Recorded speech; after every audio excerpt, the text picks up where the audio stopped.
सत्संग से सोधी आवे, नहीं जीव 84 में जावे। सत्संग से सोधी आवे, नहीं जीव 84 में जावे।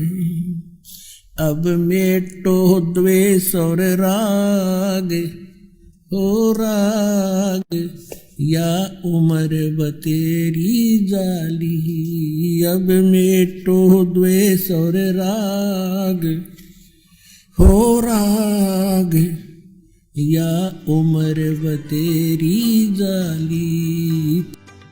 सतगुरु पुरुष कबीर हैं ये 3 लोक तत्सारे, कोटि 49 पृथ्वी ये 14 भवन उधारे। गरीबदास साहिब जी कह रहे हैं कि सतगुरु पुरुष कबीर हैं ये 3 लोक तत्सार, कि इनके पास इनकी शरण में आने से ही सभी का उद्धार हो जाएगा, सभी प्राणियों का।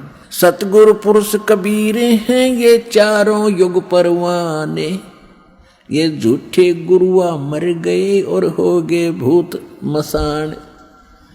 जैसे आप जी को राधा स्वामी पंथ के प्रवर्तक श्री शिवदयाल जी का इतिहास दिखाया, बहुत बार दिखाया है। अब देखो ये पुण्यात्मा थी, भगवान के लिए तड़फ रहे थे, गुरु ठीक मिले नहीं, संत कोई मिला नहीं, पिछली बैटरी चार्ज थी, उसके आधार से थोड़ा बहुत किसी को आशीर्वाद दे दिया, उससे भी राहत होगी, और अपना जीवन नाश किया और करोड़ों को और मिट्टी में मिलाकर मर गया, फिर भूत बना। राधा स्वामी पंथ के प्रवर्तक श्री शिवदयाल जी की ही शाखाएं हैं व्यास में, उसी के से एक शाखा निकली है सच्चा सौदा सिरसा डेरा और जगमाल वाली, उसी से शाखा निकली है कृपाल सिंह मिशन दिल्ली में, उसी की शाखा जय गुरुदेव मथुरा में, उसी की शाखा है दनौद के अंदर वो ताराचंद वाली, उसी की शाखा ठाकुर सिंह जो कृपाल सिंह का चेला बागी हो गया था। तो कहने का भाव ये है कि आप भूत बना शिवदयाल जी, और ये कितने जीवों को मिसगाइड करके काल के मुंह में डाल गया।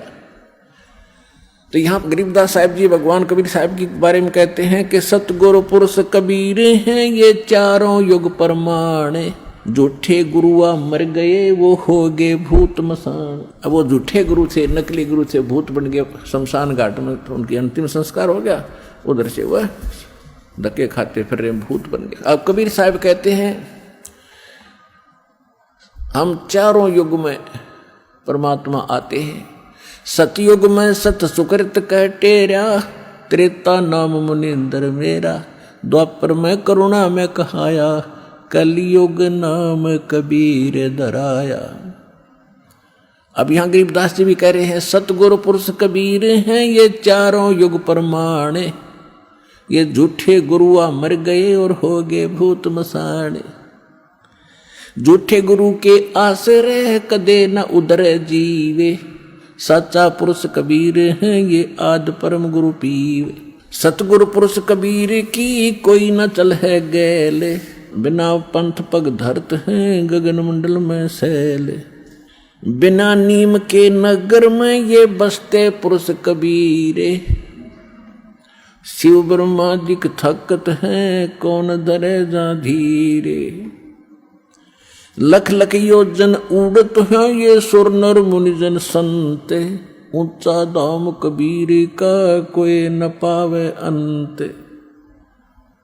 अब क्या बताते हैं कि साधु संत ऋषि महर्षि देवता समाधिस्थ होकर के लाखों लाखों ऊपर कोष तक योजन तक समाधि में चले जाते हैं, लेकिन वापस थक कर बैठ जाते हैं।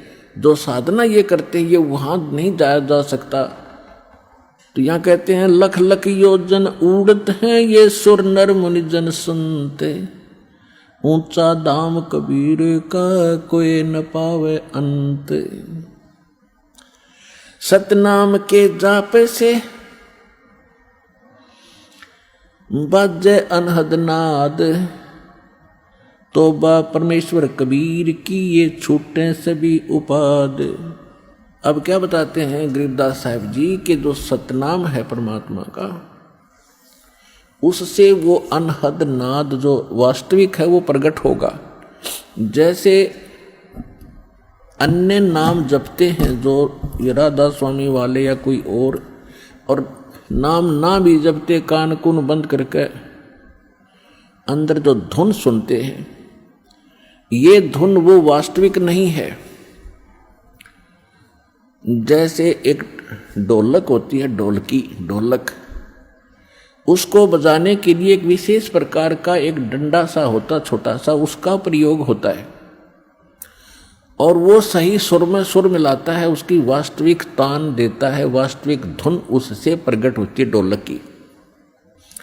और उस विशेष प्रकार के उसके जो विशेष डंडा है उसकी बजाय यदि कोई चप्पल उठा कर उस ढोलकी का लगाएगा तो आवाज तो फिर भी होगी, लेकिन वो ना होगी जो उस और सही डंडे तोड़ी थी जो उसके लिए बनाया गया है।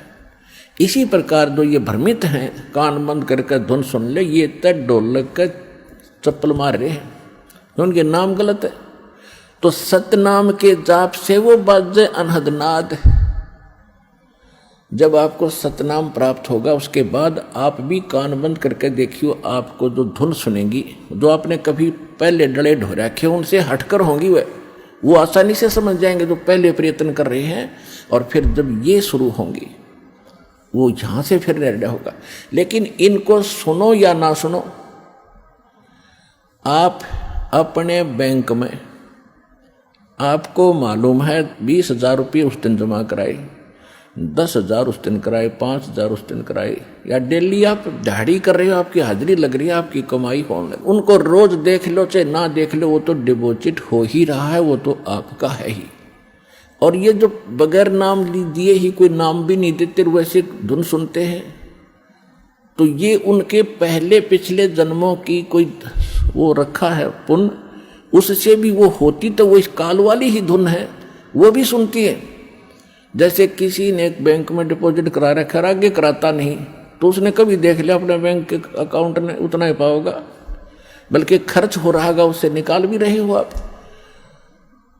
तो इस प्रकार ये पूंजी यानी भक्ति धन का जो अकाउंट है, ये ज्ञान है, ये ऐसे है।